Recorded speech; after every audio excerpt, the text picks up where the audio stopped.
제가 아직 전도사였을 때 그때 교회에서 조그만 이렇게 사택을 줬습니다. 사택을 주셔서 거기서 이제 먹고 자고 하면서 교회 새벽 예배도 출석하고 하는데 이렇게 좀 새벽 예배를 청년들하고 좀 같이 하고 싶어서 저희 집에 어차피 혼자 사니까 이제 여자 청년들은 말고요, 남자 청년들을 좀 집에 이렇게 불렀습니다. 그래서 야, 너 대학생 애들에게 방학이니까 너 차라리 그냥 우리 집에 와서 그냥 살아라. 우리 집에 와서 우리 전도사님과 같이 저녁 먹고 그리고 우리 같이 새벽 예배 가자. 그래서 청년들이 제가 살던 집에 꽤 자주 왔었어요. 많이 이렇게 살기도 했었고, 지금 생각해 보면 그때가 굉장히 좋은 추억입니다. 우리 청년들과 함께 교제했던 그 시간들이. 이 학생들이 오면 저도 살림이 뻔하니까요. 이렇게 맛있는 거 사줄 수는 없고, 항상 집엔 라면은 넉넉했어요. 또 성도님들이 또 알아서 라면을 이렇게 선물해 주셔서 저희 집에 이렇게 싱크대 찬장을 열면 라면만 종류대로 이렇게 있었던 그런 기억이 있습니다. 어느 날 저녁 청년들이 와서 라면을 잘 끓여 먹었어요. 한 5-6명 왔던 것 같습니다. 잘 끓여 먹고, 제가 라면을 한 5명 오면 한 10개를 끓여댑니다. 끓여서 이렇게 놓으면 눈 깜짝할 사이 이렇게 먹죠. 그리고 밥이랑 이렇게 말아서 애들이 먹으면, 저녁이니까 애들이 식곤증이 있는 애들은 소파에 앉아서 텔레비전 보기도 하고 합니다. 이걸 치우려고 보니까 양이 장난이 아니어서 우리 청년들이 모여있는 곳에 저는 화장실 가면서 아이들한테 뭐라 그랬냐면, 얘들아, 좀 설거지 좀 해라. 몇 명 좀 설거지 좀 해라. 누군가 네 하고 대답을 했어요. 그리고 저는 화장실을 갔습니다. 그리고 몇 분 뒤에 화장실을 딱 나왔는데 보니까 저희 집에 와 있는 청년들이 딱 2가지로 분류가 되더라고요. 한 2명 정도는 싱크대에 앉아서 열심히 설거지하는 청년들이 있고요, 나머지 한 3-4명의 우리 청년들은 소파에 그냥 아주 편하게 누워서, 거의 눕다시피 누워서 텔레비전을 보고 있는 거예요. 이렇게 리모컨 돌리면서 텔레비전을 보고 있는 거예요. 근데 보니까 항상 설거지하는 애들은 설거지하고 항상 노는 애들은 놀아요. 왜 우리 학생들 중에서도 그렇잖아요. 자, 우리 이거 할래? 누구 이렇게 지목하지 않으면 학생들 중에서도 열심히 하는 애들이 있고 그렇지 않은 애들이 있잖아요. 청년들도 똑같습니다. 그래서 이렇게 보다가 강제로 내가 뭐라고 하는 야단을 치느니 잘하는 애들이나 칭찬해줘야겠다 싶어서 화장실에서 나오면서 열심히 설거지하고 있는 2 청년들한테 뭐라 그랬냐면, 그 청년들에게 뭐라 그랬냐면, 설거지하는 청년들에게 하나님의 축복이 임할지어다, 이렇게 이야기를 해줬어요. 그러니까 목회자니까 목회자가 해줄 수 있는 건 우리 열심히 봉사하고 헌신하는 우리 친구들을 좀 축복해줘야 되겠다 싶어서 설거지하는 청년들에게 하나님의 축복이 있을지어다, 이렇게 이야기를 하니까 정작 설거지하는 애들은 물소리, 그릇 딸그락거리는 소리 때문에 못 들었어요. 근데 제가 화장실에서 나오는 모습과 그리고 설거지하는 아이들 뒤에서 뭐라고 막 하는 모습을 지켜본 거실에서 텔레비전 보고 있는 녀석이 저를 이렇게 딱 보더니 뭐라고 하냐면, 그 축복이 제게 임할 줄 믿습니다. 아멘! 그러는 거예요. 저는 설거지하는 친구들에게 축복을 해줬고, 이 설거지도 안 하고 TV 보고 있는 친구들은 그 축복이 제게 임할 줄로 믿습니다. 아멘! 그러는 모습이에요. 이 사실은 설거지하는 친구들은 모르고, 나머지 친구들은 제가 그렇게 축복했다는 사실과 본인들이 그 축복을 가로챘다라고 하는 이 일들이 그 집에서 일어났죠. 저는 가끔 하나님의 축복, 하나님의 은혜를 생각할 때마다 제가 방금 말씀드렸던 이 예화가 종종 생각납니다. 하나님의 축복, 우리가 하나님의 축복을 받아 누리기를 원한다면 하나님의 뜻을 바로 알고 그대로 행해야 합니다. 아멘이십니까? 우리가 하나님의 축복을 받아 누리기를 원한다면 하나님의 뜻과는 전혀 다른 일을 하면서, 하나님의 생각과는 전혀 다른 종류의 일을 하면서 하나님의 축복을 받기를 원한다? 이거는 사기에 가깝습니다. 이거는 너무 큰 욕심이죠. 우리가 하나님께서 주신 축복을 받아 누리기를 원한다면 하나님께서 나에게 무엇을 원하시고 내가 어떻게 살기를 원하시는지에 대해서 열심히 연구하고 열심히 묵상한 후에, 그리고 난 후에 하나님 제게도 축복이 임하기를 바랍니다 라고 기도하는 것이 바로 우리가 해야 될 일이죠. 근데 문제는 우리가 아는 것과 행하는 것은 너무 다르다라는 게 문제입니다. 우리가 하나님의 말씀을 들어서 오케이, 알았습니다. 이제 알았습니다. 알고 난 다음에 그 알게 된 그 내용이 우리들의 삶으로 영향을 미치는 것은 너무너무 다른 문제인 것입니다. 그래서 때로는 하나님을 믿는 것 자체가 고난처럼 느껴질 때가 있습니다. 아마 이 중에서 많은 분들은 어려서부터 신앙생활 하신 것으로 알고 있지만 어떤 분들은 그렇지 않은 삶을 사시는 분들이 많이 계시잖아요. 저도 교회 사역하다 보면 평신도 성도님들 중에 정말 특히 남자분들은 정말 총각 때 엉망진창으로 살다가 이제 그 여자 집사니까 사모님 잘 만나서 이제 교회 나오면서 막 이렇게 신앙생활 하시는 분들 계세요. 그러면 그분들하고 교제하다 보면 그분들이 어려움을 토하는 게 있어요. 이게 뭐냐면 전도사님, 목사님, 저는 사업을 하는데 그 전까지 사업처 이렇게 그 사장님들 만날 때마다 술도 해야 되고 담배도 피워야 되는데 그걸 못하니까 제 사업의 지장이 너무너무 많습니다. 맞는 말 같아요. 그 술, 담배 열심히 했던 그런 분들이 내가 교회 다닌다고 해서 그것을 한순간에 딱 끊는 게 얼마나 어렵겠어요. 맞죠? 또 주일 예배는 거의 대부분의 교회가 오전에 있잖아요. 물론 오후에 있는 교회도 있지만 오전에 있다 보니까 내가 일주일 열심히 살다가 이 주일날 오전에 취미생활 좀 하고 싶은데 내가 교회 다니기 전까지는 취미생활도 열심히 했는데 이제 이 취미생활도 못하는 거예요. 그러니까 이 아침에 내가 교회 가겠다라고 하나님 믿겠다라고 마음은 먹었는데 이 신앙적 이 행동을 보여주기 위해서는 이 일요일 아침을 헌신하는 게 그분에게는 너무너무 어려운 거예요. 낚시도 가고 싶고 조기 축구에 얼마나 재밌습니까? 그냥 이런 것들 좀 하고 싶은데 교회 가야 된다 그걸 못한다고 생각하니까 너무 힘든 거예요. 새벽 예배 어떤 학생이 저한테 묻더라고요. 목사님은 새벽 예배가 좋으세요? 이렇게 묻더라고요. 뭐라고 대답해 줘야 될지 저 막막했어요. 새벽에 일어나는 거 저도 힘이 듭니다. 힘이 듭니다. 알람 시계를 몇 번 껐다 켰다 이걸 반복하는지 몰라요. 어쩔 때는 새벽에 문득 눈을 떴다가 화들짝 놀래서 시계를 볼 때가 있습니다. 지금 몇 시? 이러면서 볼 때가 있습니다. 새벽 기도 자체가 저에게 준 노이로제지요. 일반 평신도들에겐 새벽 예배를 이렇게 권면을 드렸을 때 거의 대부분의 성도님들이 고기를 살려살려 짖죠. 왜냐하면 그 시간에 일어나는 게 힘들기 때문에. 우리 학교 교회야 새벽 6시 반이지만 일반 교회는 새벽 5시 반 아주 극단적으로 삶을 괴롭게 하잖아요. 그죠? 극단적으로 너무너무 잠이 잘 오는 5시면 아주 꿀잠이 들 때입니다. 그때 몸을 강제로 깨워서 새벽 예배를 나온다라는 거 너무너무 힘든 일이죠. 오늘 내용과 관련은 없지만 새벽 예배 잘 나오는 방법이 있습니다. 그건 뭐냐면 새벽 예배가 힘들지 않은 방법이 있어요. 그것이 뭐냐면 계속 나오는 거예요. 계속 그 시간에 일어나면 알람 시계가 없어도 그 시간에 깨게 마련입니다. 여러분도 해보셨잖아요. 그렇죠? 나에게는 사람의 몸에는 생체 시계가 있어서 그 시간에 일어나는 습관을 들이면 이제는 알람 없어도 그 시간에 일어납니다. 저도 어느 순간 딱 해서 보면 제가 우리 학교 교회 예배 드릴 때 새벽 한 5시 정도에 일어나는데 눈을 딱 떠보면 4시 58분, 59분 이럴 때가 있어요. 왜냐하면 몸이 그 시계로 맞춰져 있기 때문에.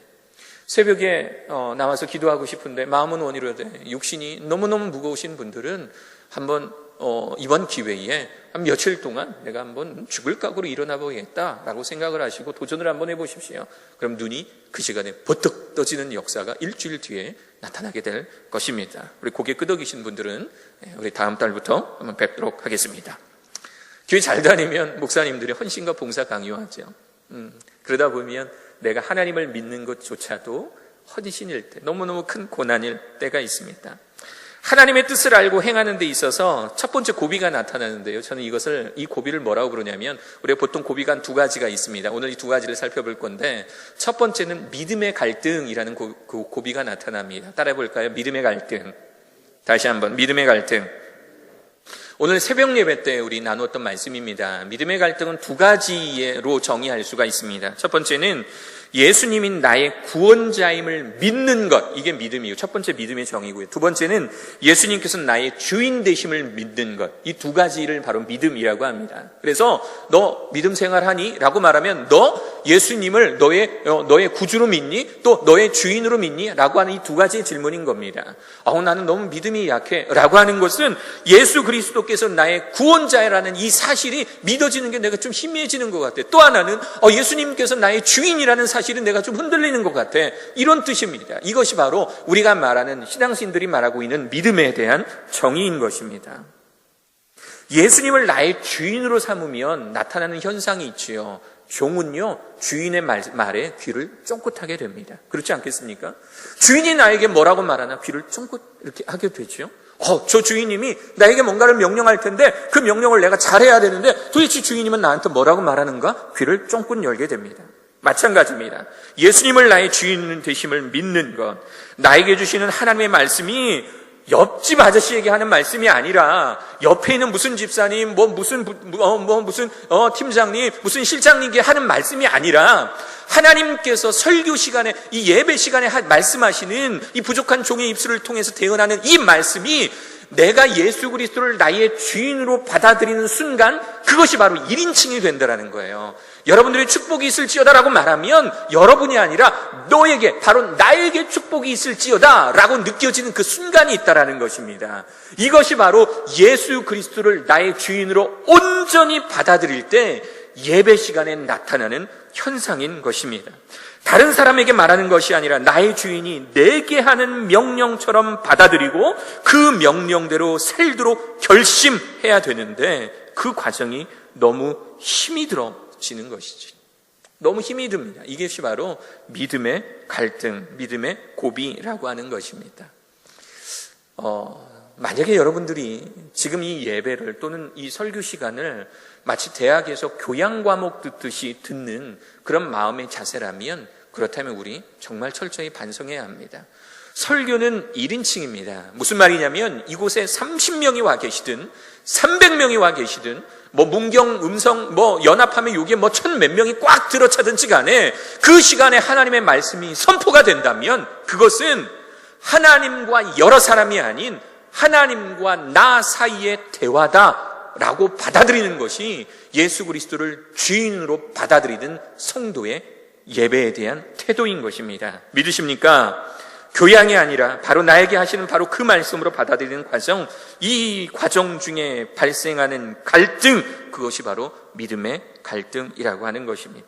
마태복음 13장 54절부터 57절에 이런 성경 구절이 있습니다. 어떤 구절이냐면, 잠깐 배경을 설명해 드리면, 예수님께서 이제 막 사람들을 병든 자를 고치시는데 바로 그 고치는 요 타이밍이 안식일이었어요. 그래서 이 바리새인들과 이 랍비들이 이 예수님 병 고치는 모습, 그렇잖아도 대중의 인기를 끌고 있는 예수님 모습이 그냥 꼴보기 싫어 죽겠는데, 잘 걸렸다. 세상에 안식일에 일을 해? 안식일에 의사도 쉬는데 너가 뭐라고 지금 병을 고쳐? 그래서 예수님께 막 뭐라고 하는 장면입니다. 그때 예수님께서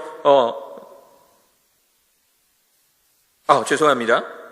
그건 뒷부분이죠. 죄송합니다. 자, 지금 이 부분은 예수님께서 병든 사람을 고치시고, 이제 여러 가지 사역을 하시다가 예수님의 고향으로 돌아가셨을 때, 그때 일어난 일입니다. 마태복음 13장 54절, 57절에 보면 한번 볼까요? 54절부터 제가 읽어볼게요. 고향으로 돌아가사 그들의 회당에서 가르치시니 그들이 놀라 이르되 이 사람의 지혜와 이런 능력이 어디서 났느냐?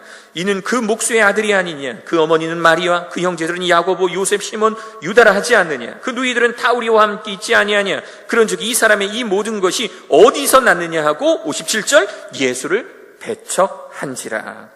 예수님의 말씀도 그분을 믿음으로 받아들이지 않는 자에게는 아무런 역사도 일어나지 않는다라는 거예요.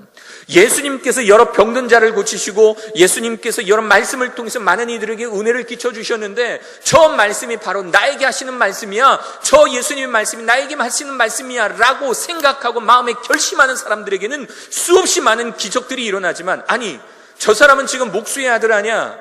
요셉이 목수니까 너도 목수 아니야?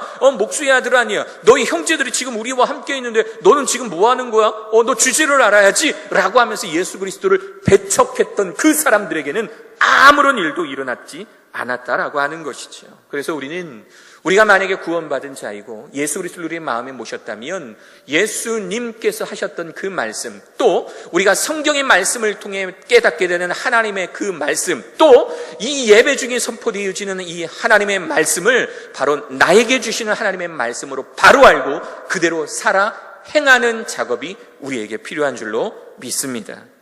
하나님의 뜻을 알고 행하는 데 있어서 나타나는 두 번째 고비가 있습니다. 이 고비는 뭐냐면 순종의 고비라고 합니다. 예수님의 뜻을 알고 예수님의 뜻대로 행하는 데 나타나는 첫 번째 고비는 믿음의 갈등이었어요. 두 번째 고비는 뭐냐면 순종의 고비입니다. 순종의 갈등이라고 하는 것입니다. 이 순종이라는 말은 크게 두 가지의 의미가 있습니다. 첫 번째는 뭐냐면 내 가치관을 이제 포기하고 하나님의 가치관대로 살겠다라는 의미가 있어요. 내가 순종하겠습니다 라고 하는 의미에는 내 가치관을 포기하고 하나님의 가치관대로 살겠다. 내 가치관을 포기하고 하나님의 가치관대로 살겠다. 하나님, 나는 이해가 가지는 않지만 분명히 하나님께서 하시는 말씀과 그 명령, 내가 이해는 가지는 않지만 내가 내 이해의 수준으로 하나님의 말씀을 이해하려고 하시는 것이 아니라 하나님께서 그렇게 하라 하셨으면 하나님께서 바라보시는 그 시각, 그 가치관대로 내가 살아가겠습니다 라고 말하는 것이 바로 순종입니다. 두 번째는 하나님, 이제 내가 결코 돌아서지 않겠습니다.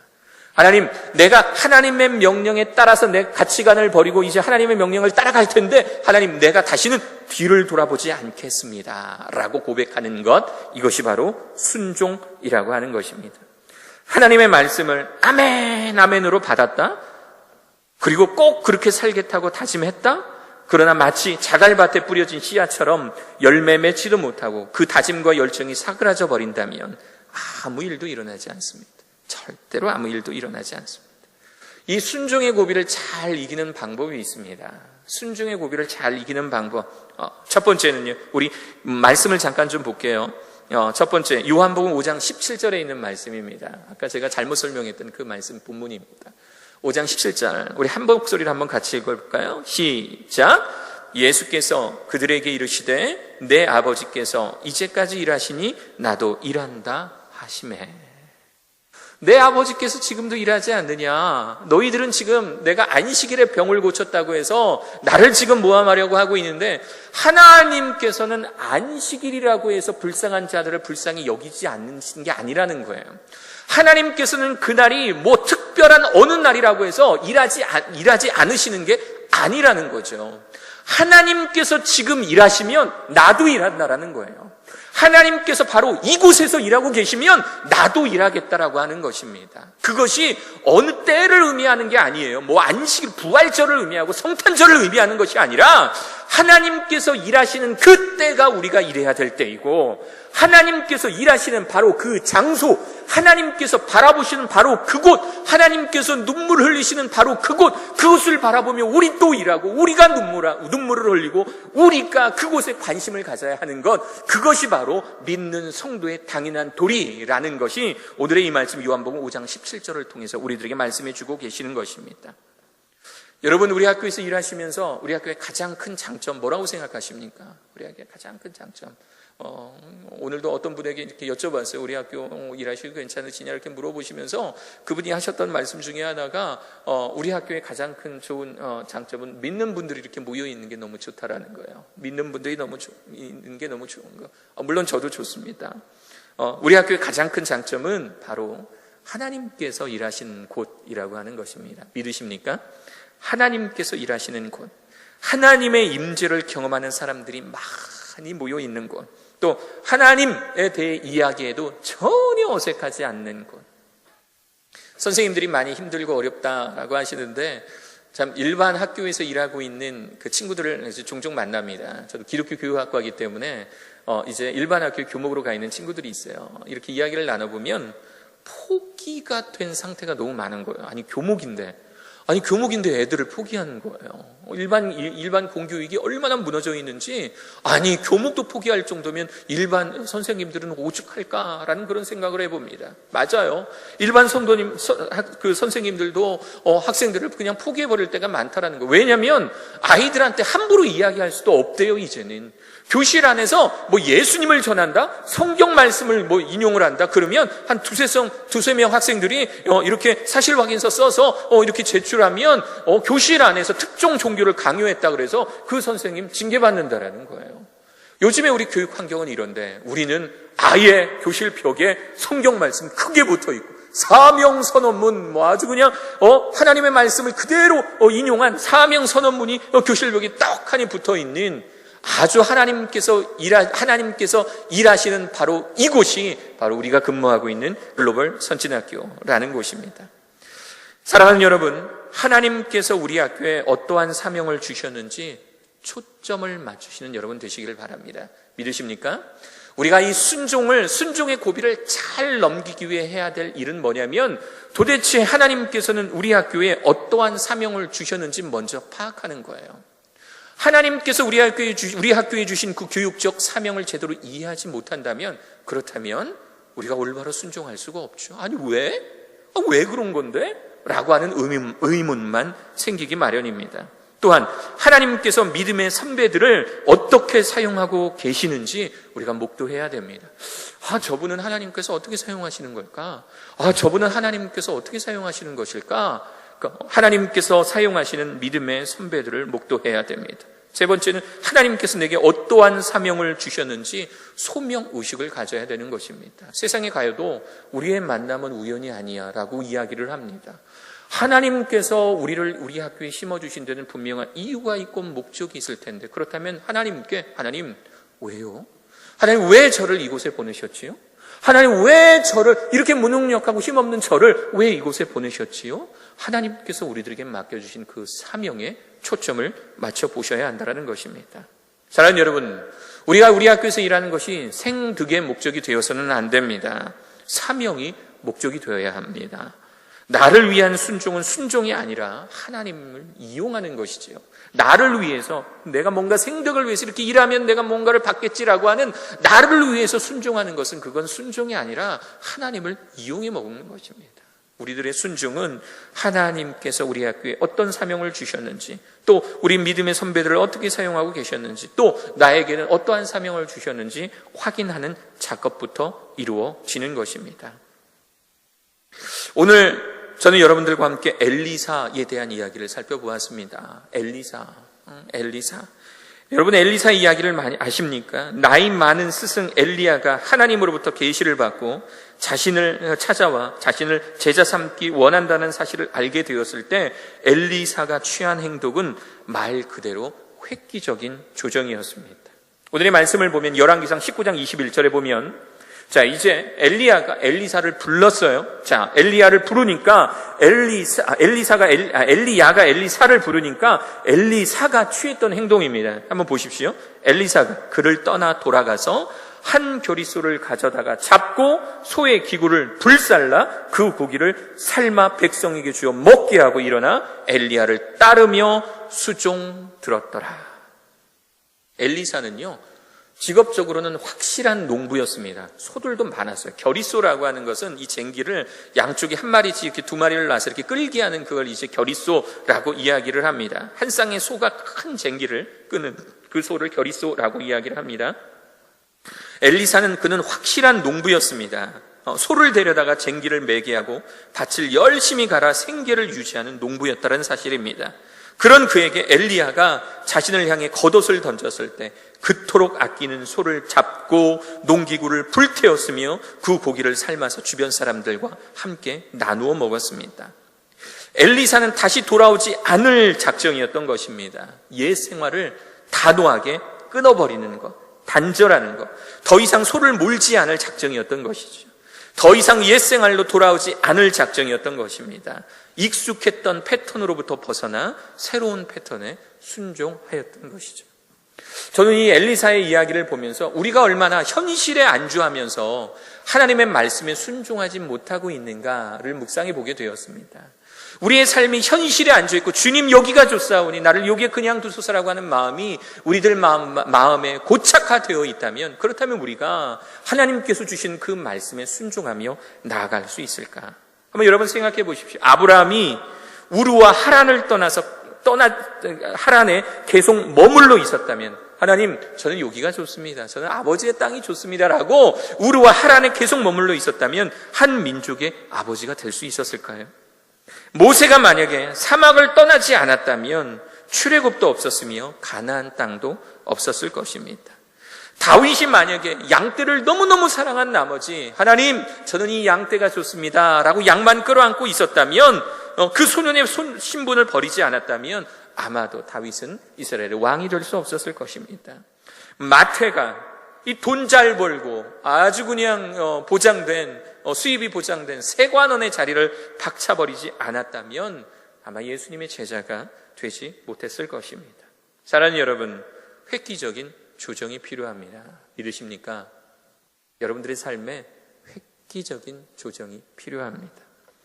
교인과 성도의 차이, 교인은 그냥 단순히 교회에 출석하는 교회인입니다.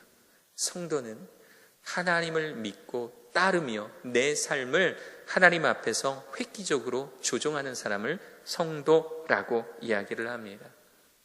우리가 우리 사역 속에서 하나님께서 주시는 축복을 받아 누리기를 원하신다면, 설거지 열심히 하고 있는 우리 청년들에게, 설거지하는 자들에게 하나님의 축복이 있을지어다 라고 하는 이 말씀이 내 축복이 되길 원한다면 설거지해야 되는 것처럼, 우리가 이 사역 가운데 하나님의 축복을 받아 누리기를 원하신다면, 주님, 이 학교에 주시는 사명은 무엇입니까? 그리고 나를 이곳에 보내신 목적은 무엇입니까? 나는 우리 학교에서 어떠한 소명을 가지고 살아가야 되겠습니까? 라고 여러분들의 믿음을 점검해 보시고, 내가 이 순종의 고비를 잘 넘어가고 있는지 하나님께 여쭈시면서 기도하실 수 있는 여러분 되시기를 바랍니다. 때로는 그 순종이 어렵더라도, 여러분들의 그 삶의 패턴에 안주하고 싶은 마음이 있을지라도 획기적으로 조정하여서, 여러분들의 삶을 획기적으로 조정하여서 하나님께서 원하시는 이 사명, 여러분들에게 부여하시는 이 사명 성실히 감당하셔서 하나님이 주시는 놀라운 은혜와 축복을 가득 누리실 수 있는 우리 모든 사역자님들, 모든 성도님들 되시기를 간절히 축원합니다.